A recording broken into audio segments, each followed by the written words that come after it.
It's Kevin Kietzman Uncanceled on 95.7 FM, KCMO Talk Radio. Good morning, Kansas City. Welcome to Uncanceled on KCMO Talk Radio 95.7 FM. I'm Kevin Kietzman in the seat for the next hour, leading you up to the Vince Show on KCMO Talk Radio. We got a nice show lined up for you. Coming up in about 30 minutes, I'll have some comments about Mayor Q, his outstanding interview earlier today on Monday in the morning. Terrific stuff after he made comments on CNN about Trump using the National Guard in Washington, D.C. So we will get into all of that coming up in about 30 minutes. We got a lot of Chiefs news out there we'll talk about with Mark Van Sickle on the show today, including apparently a hearing for Rashee Rice, wide receiver, that could be coming up at the end of September, which is leading us to believe that maybe he'll play the first few games before some sort of a hearing with the NFL. Mark has all the details on that. We will get to it. The Boston Celtics sell for a record $7.4 billion. Why this is important to you, I'll explain it to you, as the Celtics have a minority owner that is also a minority owner of the Kansas City Royals. He's a local person he was a local person and has made billions at Bain Capital and just made a whole bunch of money selling the Boston Celtics, and would undoubtedly be the real estate investment group around the Royals when they build a new ballpark. All of that tied together in one neat show with a shiny bow on it. We begin today with Taylor Swift on the New Heights podcast with the Kelsey Boys, and something that was completely watchable, interesting, funny, entertaining. It was great to hear Taylor Swift make comments like, yeah, Travis thought he could just sneak backstage and meet me because he knew the elevator lady. That's the most Travis Kelce story I've ever heard. From someone who covered the locker room for many years, was around Travis Kelce for quite some time. He was always just the affable, I think Travis is smart, but in his own sort of unique lane of smart. Like, he's really smart about the things he needs to be smart about and doesn't really care about the rest of the world. I need some of that in me. I have one of my 3 children is like that. Like, there's some intelligence there, but they know what they're smart at, they know what they like, and they just don't care about the rest of the world around them.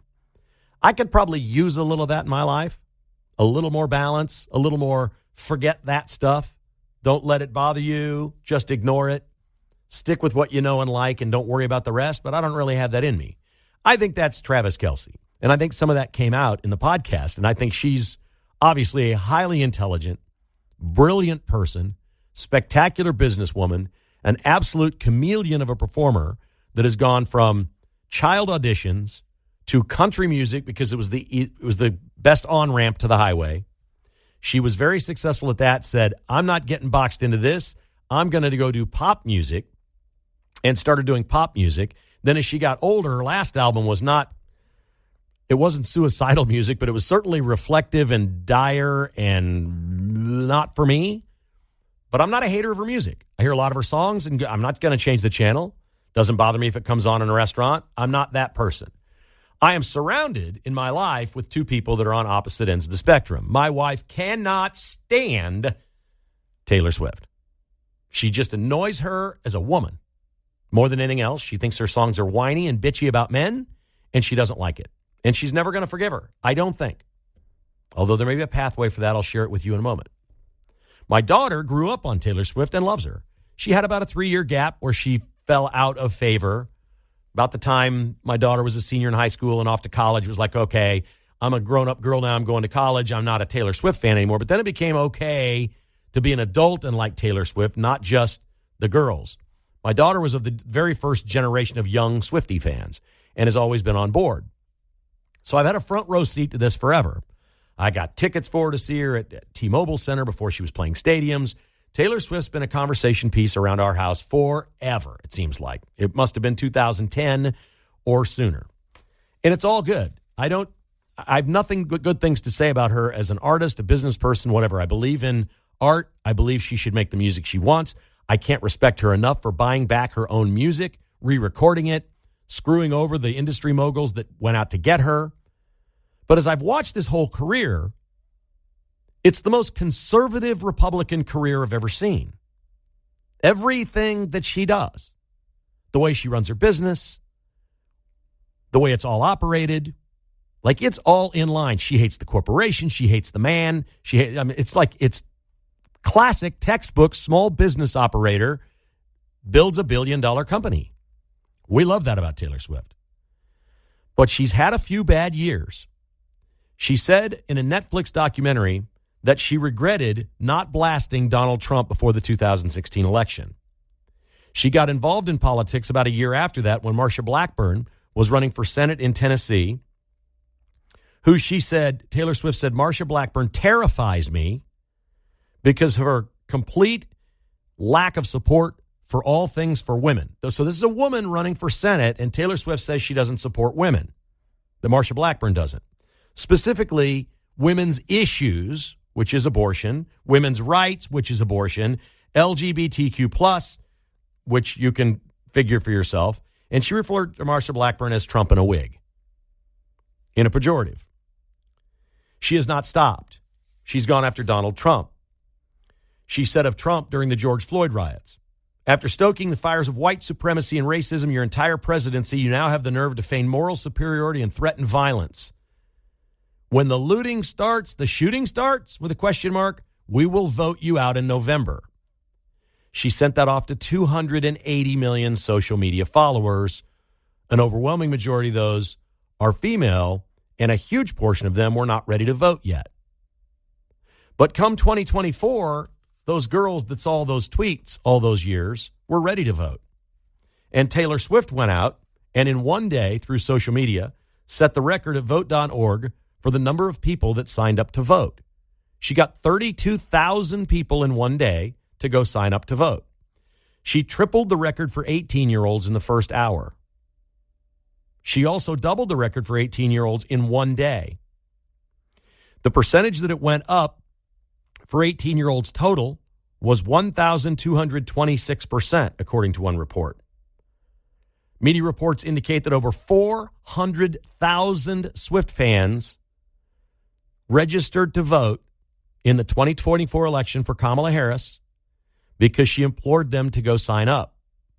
She did this repeatedly on social media. In this way, for many of us, she lives in the shadows. Your daughters may like her. You may hear the song in a restaurant. You may like her on with Travis Kelce. But behind the scenes, I'm going to tell you something. She got a spell on these girls. And she's doing it through social media where the parents don't see it and they don't know. And there's conservative parents everywhere that your daughters are being affected by this and you don't know it. They're not even of voting age yet. But they will be. And that's where she does it. She doesn't go on the Travis Kelce podcast and talk about Marsha Blackburn and hate Trump and abortion and LGBTQ+, and Trump's a racist. She doesn't do that. She does it in the neat little confines of the people that love her most. The ones that will follow her lead quietly, but militantly at the same time because they just go out in droves, and then they get a friend, and they get a friend, and they get a friend. If you're listening to this show right now, conservative politics and conservatism in America are important to you. They mean something. Taylor Swift is trying to stop you in everything you believe in. She's doing it in a way that you won't always see. She's that smart. She's that good. And the numbers, the receipts are there. They cannot be argued. Her impact was shown in one demographic in the last presidential election. Kamala Harris gained votes for the Democrats in one demographic category. We do these by gender, by race, by religion, by white collar, blue collar, college educated, non, all these different demographics, right?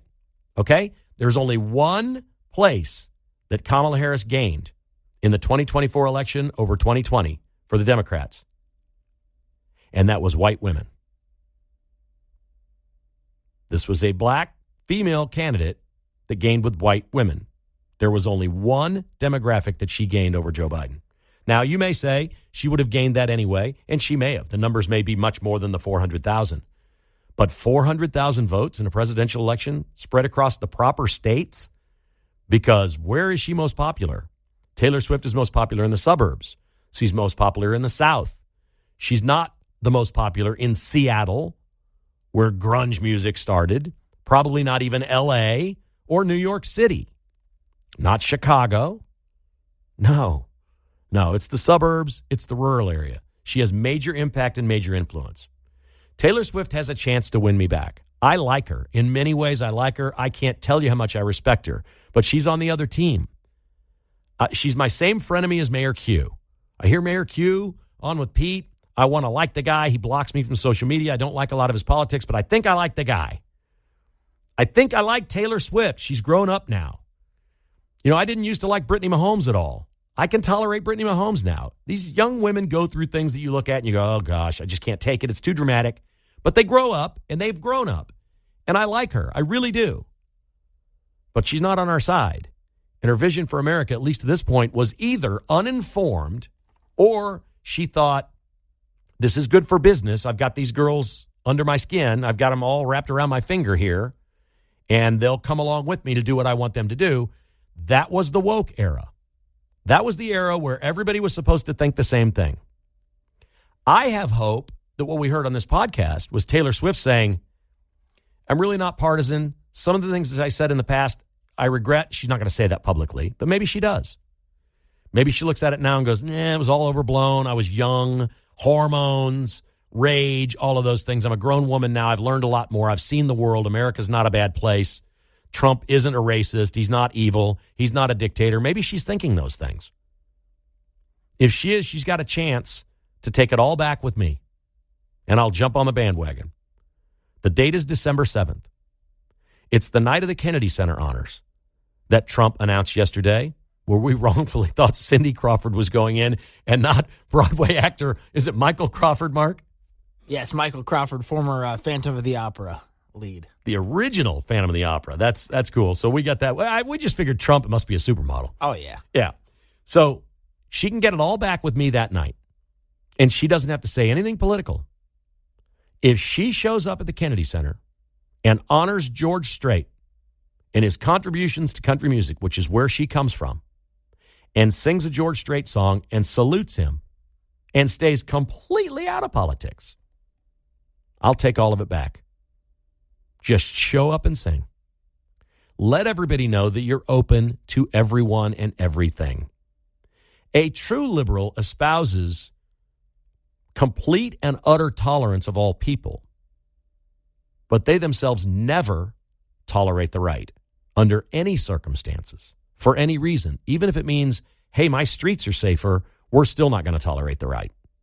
Hey, the border's closed, that's good for us, we're still not going to tolerate the right. Oh, there's wars being ended around the world, we're still not going to tolerate the right. The economy's better, the stock market's up, my taxes are lower, we're still not going to tolerate the right. That's not truly opening up to all things. Taylor Swift's a grown woman. She's a billionaire. She's incredibly talented and gifted. She seems like a wonderful person. I think I'd love to have coffee with her. I don't think she'd be for me as a partner, but that's a whole different story. I need somebody, well, my wife's to the right of me. I'll just tell you right now, she is, and she's awesome that way.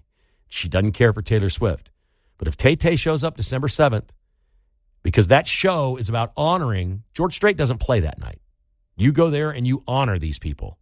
And the biggest people in the world come and recognize the biggest artists in the world. Nothing would speak more volumes. She doesn't have to get political. She doesn't have to go to Instagram. She doesn't have to register people to vote. She doesn't have to say a thing. If she shows up December 7th and plays for George Strait, tells me she's all grown up. And she realizes that the mistakes she made picking sides during the woke era in America will not age well. Her comments have not aged well, and they won't age well. It's a simple little deal. Let's go, Taylor. December 7th, Kennedy Center. I'm sure they would love to have you sing to George Strait.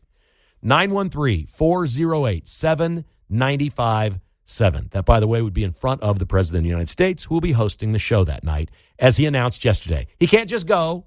He's going to host. It'll be on television on CBS at a later date. They edit it down after it's over. Let's go, Taylor. I want to see you at the Kennedy Center. 913-408-7957. I'd love to hear your opinion on all of this next on KCMO. Taylor Swift is playing in the hallway. I mean, not her actually, but one of her songs is on one of the other stations here at Cumulus, Kansas City. We're the only station that doesn't get played out there, right? Oh, yeah. For obvious reasons. People come to the building, you want music on everywhere. Yeah. You're a radio company, and we got great FM stations. So I just thought that was ironic. Second I step out of the studio, we got Taylor Swift in the hallway. We're taking your phone calls. We're starting today with Julie in Overland Park. Good morning, Julie. How are you? Good. How are you guys? Excellent. Thank you. Great. My only comment that I was calling to say is before you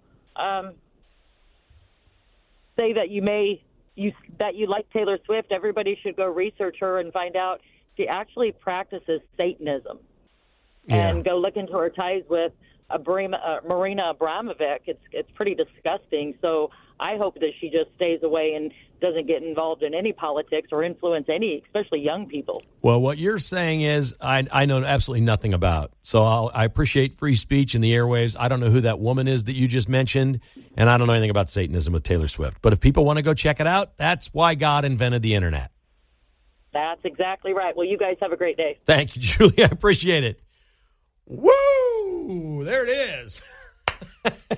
And Pete thought I was going to bring it today. We got Julie in Overland Park. I like her. I like that a lot. Way to go, Julie. Excellent stuff. Let's check in with Jeff in Shawnee on KCMO Talk Radio. Good morning, Jeff. Good morning. Actually, I'm out here in the Great Rocky Mountains in Colorado. But, hey, my question is, can we just quit talking about Taylor Swift? There again, I'm 61 years old, ex-construction worker. If you put a gun to my head and told me I'm going to pull the trigger, if you can't name a Taylor Swift song, I'd be pull the trigger. I go, Mundo plays their music. Mark knows who she is and follows her music. They're playing it in the studio down there. I don't get it, man. I'm not a 13-year-old white girl, man. Well, you obviously don't have daughters either, right? I got friends around me with daughters. But that's not the same.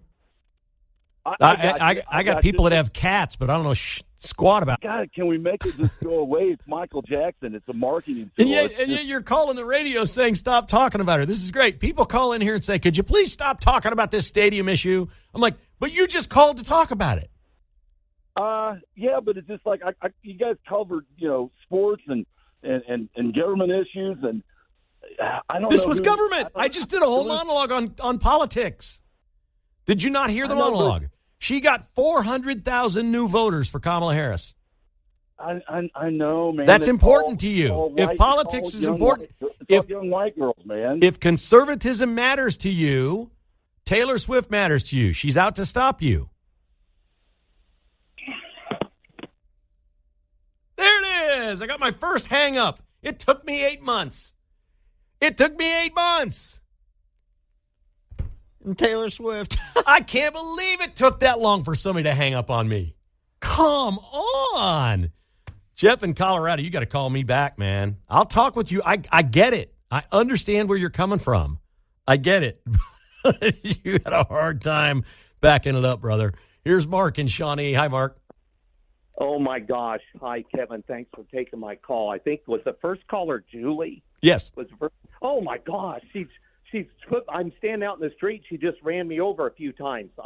What I was going to say is what I like about Taylor Swift is the things that I appreciate in a woman, and that is the old-fashioned characteristics: cooks, sews.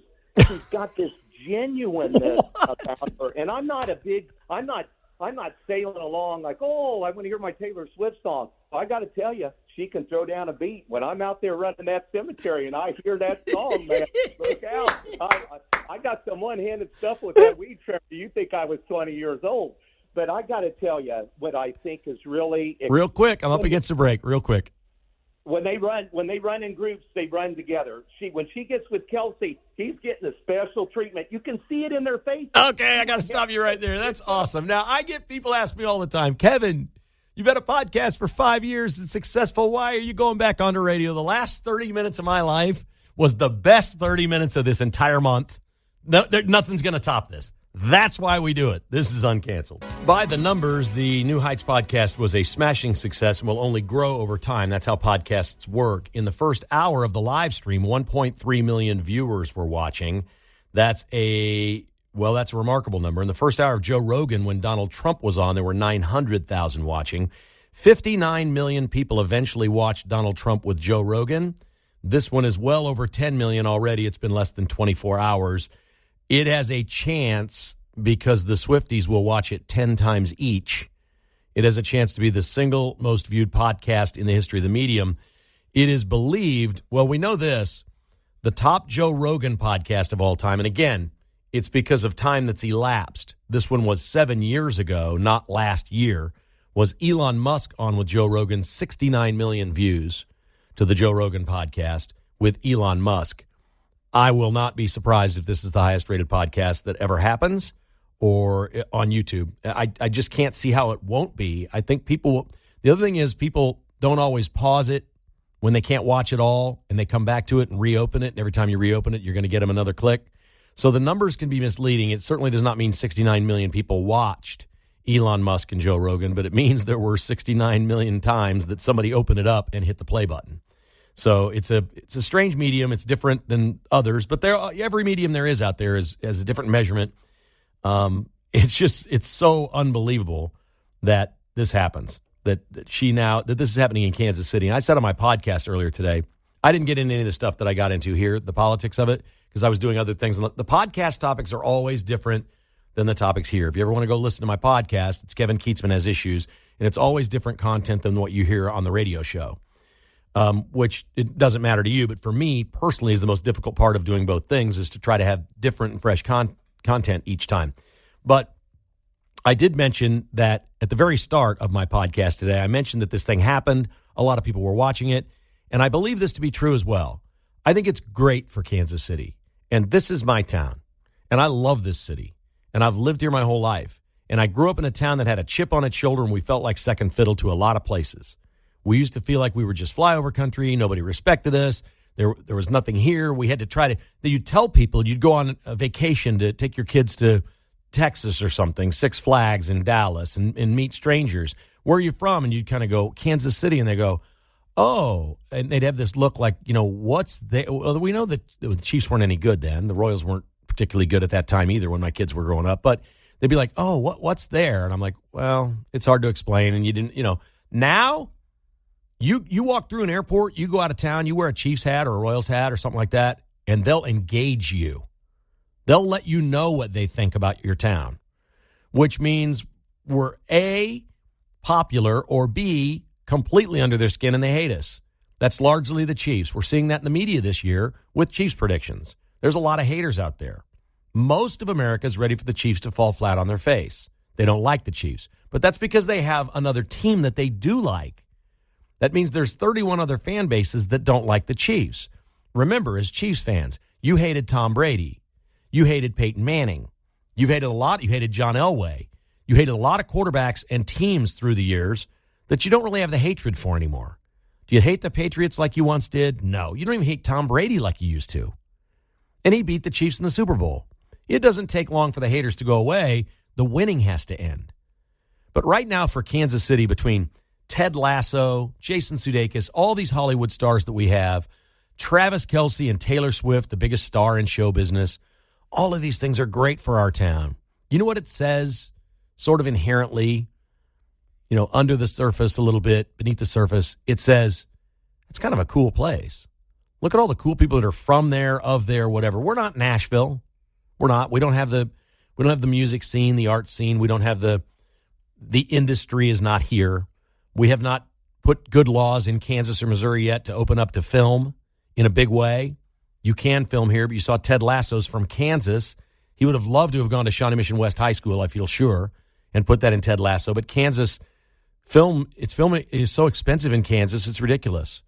They've blown wonderful opportunities in Kansas with this one show because they don't have film industry tax credits. Missouri has some. They're not as good as Georgia or Oklahoma or Texas or some of these other places, but we should get with it. If they're going to pounce on this thing, and the Chiefs own their own movie studio now, and Mark Donovan's the president of a movie studio, the Chiefs are starting a documentary today on ESPN called Chiefs Kingdom that the Chiefs movie studio, again, this is a movie, not a real documentary. It's not real news. It's fake news. But it'll be fun to watch. You're going to love it.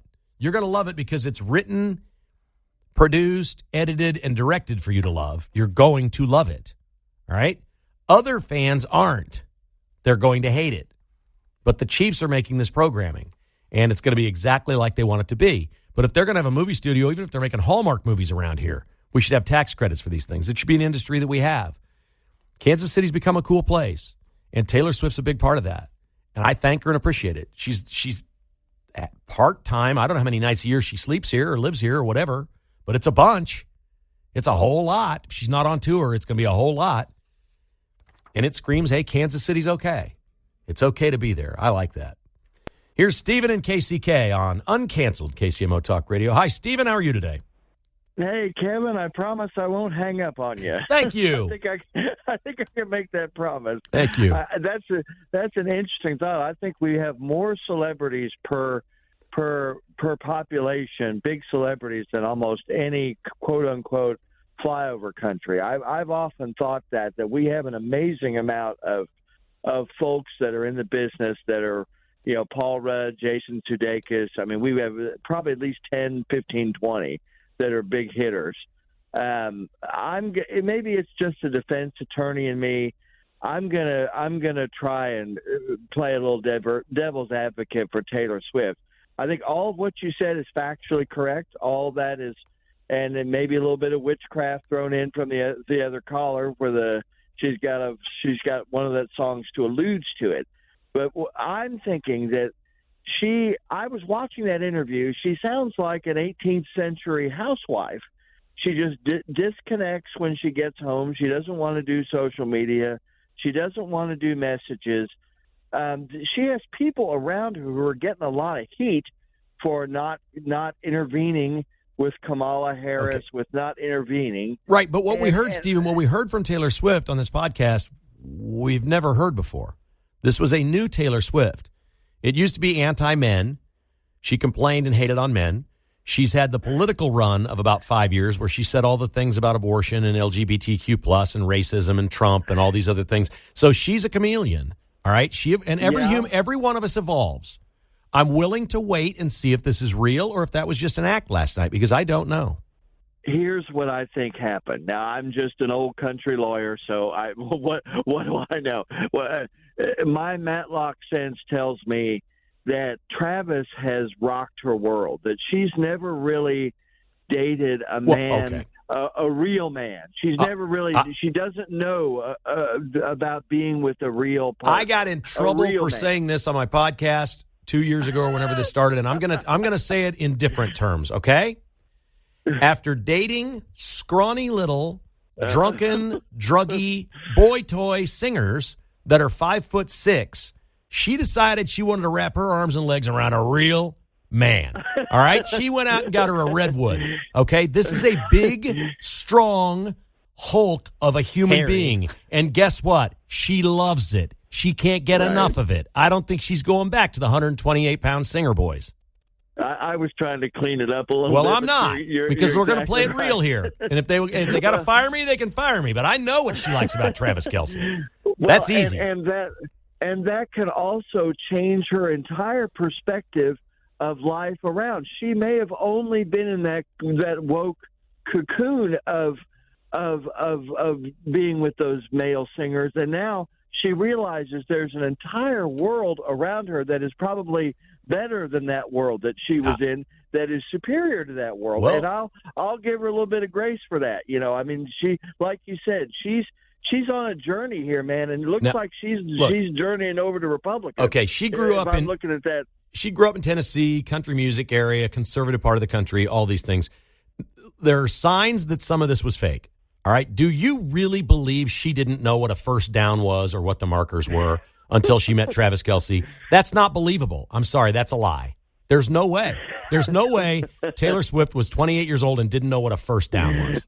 I'm sorry. Listen, Kevin, I know I sound like a defense attorney here, but you have to understand, she was probably creating all these songs and doing all this. Stephen, I'm asking you, do you believe her when she said she didn't know what a first down was or what the chains were on the sideline? I'm not sure I believe her, but I'm willing to suspend my disbelief if she. And that's what people do with celebrities they like. And you know what? We're all guilty of it because we do it with Trump. I do it with Trump. I suspend a whole lot of things that I think, well, that may be all BS and he may whatever, but it's Trump. So that's my guy. I'm standing by him. I get it. Taylor's not my thing, so I'm not willing to stand by and give her a free pass when she acts like she didn't know I didn't know anything about football. You're playing in football stadiums. You don't know anything about football. I don't believe it. Well, I'm sorry, I just didn't believe that part. That's what she wanted to do last night. I mean, she is like you said, one of the best comedians in the world. Talking to little girl fans that don't watch football, that love Taylor Swift, and said it's okay, girls, to like football because look at my man here. And I've learned, you can learn. You have to understand, she's always speaking in code to young girls. Always. Yeah. Always. That's the brilliance of her business. She's expanded it now because she was trying to win over the middle-aged males by saying, well, I'm sure you don't want to see me right now, but she was dropping in that stuff about Xavier Worthy, and she was swinging me. I'm not a Swiftie, but she was. Oh, you are a Swiftie. I mean, she is good. Oh, you're a Swiftie. She is really good. I'm counting you as a Swiftie. I'm going to send you a Taylor Swift shirt. Yeah, we're good with it. All right, buddy, take care. Oh, he's a Swiftie, all right. That's okay. He got converted yesterday. Of course, a lot. That's the whole point. She's promoting an album, and now let's get dudes, football fans, to listen to my music. And I think it'll be a positive album compared to some of her last ones. The last one was a real bummer. I think they say it's going to be more pop or rock or popular type music or something like that. So I'm all up for that. That would be more of a genre that I'd be interested in. And I'm not going to not listen. If she puts a good song out there, I'm going to listen to it. I'm not a channel changer. You know, a good Springsteen song comes on, I listen to it. But I've taken calls here about Bruce Springsteen. This audience is bad at that guy. He went overseas and badmouthed our president and our country. Well, she's done the same thing. And just because she's sleeping with your football player doesn't make her perfect. I can tell you that. All right, Mark Van Sickle's been all over this Chiefs news today. It looks like Rashee Rice is going to be playing at least the first month of the season for the Chiefs, which is a surprise to many. What do we know, Mark, about what's happening and why this could be the case? Yeah, it looks like Rashee Rice is going to be facing his disciplinary hearing with the NFL September 30th in New York. So, like you said, after the first 4 weeks of the season, he should be able to play in those 4 games as far as we know. And then after that, it'll be up to the league. This is a huge deal, and I don't think they suspend him right away after those hearings. It may be a couple more weeks after that. He'll have to appeal, right? Yeah, and I mean, this is a big deal because the Chiefs play, I don't have the schedule in front of me, you may have it. They play four of their first 6 games are massive games. The Chargers game could be for the division title, the first game. I'm literally, like, if the winner of that game becomes the odds-on favorite to win the AFC West. So you've got that one. Then the Ravens come to town. They play the Lions. And there's one other killer team in there in the first 6 games. They play the Eagles. The Eagles, the home opener. The home opener. So it's Chargers, Eagles, Ravens, Lions. 4 of the first 6 games. And it might be 4 of the first 5 games. It'd be 4 of the first 6, I think. If he's playing those 6 games, that is a big, big deal. I asked you last week, I had a discussion with my buddies. Would you rather have the rookie left tackle playing in those 4 big, important games, or the rookie left tackle Simmons replacement and Rashee Rice on the field? If you could only have one of the 2 players in those 4 games, who would you take? Probably Rice. It was an easy call for me. I want Rashee Rice out on the field. I need a weapon for Patrick Mahomes. There's no fantasy weapons out there. Okay, when you look at the fantasy football rankings, there's no real weapon out there for the Chiefs anymore. I mean, Travis Kelce's like the 9th tight end. Xavier Worthy's unproven, maybe the fastest guy in the league, but he's unproven. Until you see it and do it, you can't really count on it because we didn't see these guys last year do great things. Hopefully Worthy can be that guy in year 2. That's what you're hoping, but you don't know yet. What we know is Rashee Rice is as good, if not better, than everyone after he catches the ball. That he's a freak, that you can get it to him 7 yards downfield and expect to get 19 yards on that play because that's what he does. And sometimes he breaks it to the house. That's a big, big, big revelation for the Chiefs that Rashee Rice, it appears, will be available at the beginning of the season. Noah Cameron pitches for the Royals tomorrow night. John Anthony's been talking about that on some of the updates today. It is Players Weekend. Do you know what Noah Cameron is doing for Players Weekend in his appearance pitching for the Royals? Is he going to wear his hometown high school jersey hat? He is wearing his hometown high school cleats. Oh, cleats. Yeah, you can't do the hat. Artist from St. Joe Central create special shoes for him that he'll be pitching in tomorrow night at Kauffman Stadium against the White Sox from St. Joe Central. It was someone he knew from high school, but was 2 years apart, I think. And he doesn't live here now, but he's an artist now. And he's like, well, if I'm going to have somebody design my shoes, it needs to be a St. Joe Central artist. And the shoes are a complete homage to St. Joseph Central. That's awesome. No, it's really cool. And I think it's cool they let the players do that stuff on these weekends when they do. That's pretty cool. The Masters golf tournament has announced that it now has a private home program with official hospitality. You can sign up for a tour, go to the Masters, stay at one of their homes. It's catered. You can even get a chef. You can get all these different things. VIP tents, the Masters tournament for the whole week. What do you think the price is for one of their homes that they have? For the whole week? Yeah. $50,000? $219,000 for the week. It is for the wealthy only. Here's what they've done at Augusta National very quietly over the last decade. They're purchasing every house around Augusta National. They've bought everybody out. Now, some of those they've completely rebuilt and refurbished and turned into places that they can rent out and make money on. But mostly what they're trying to do is get access to land in case they need to expand or ever make an Augusta National a longer course.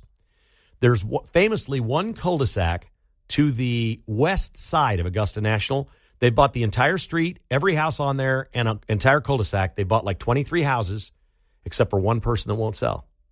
They want to take this and build it into more of like I don't know exactly what they have in mind, but it has either to do with practice area, hospitality, VIP experience, and all these other things. They want to expand what they have. Augusta National looks great on TV. It's totally landlocked.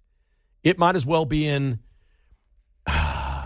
Okay, I think the best way to describe it would be like the old Overland Park area, like 75th and Metcalf, where that Price Chopper just closed down. Uh-huh. If you just put a golf course like right in the middle of there, that's kind of where it is. It's all real busy streets. There's a Hooters there, and the Hooters is closing.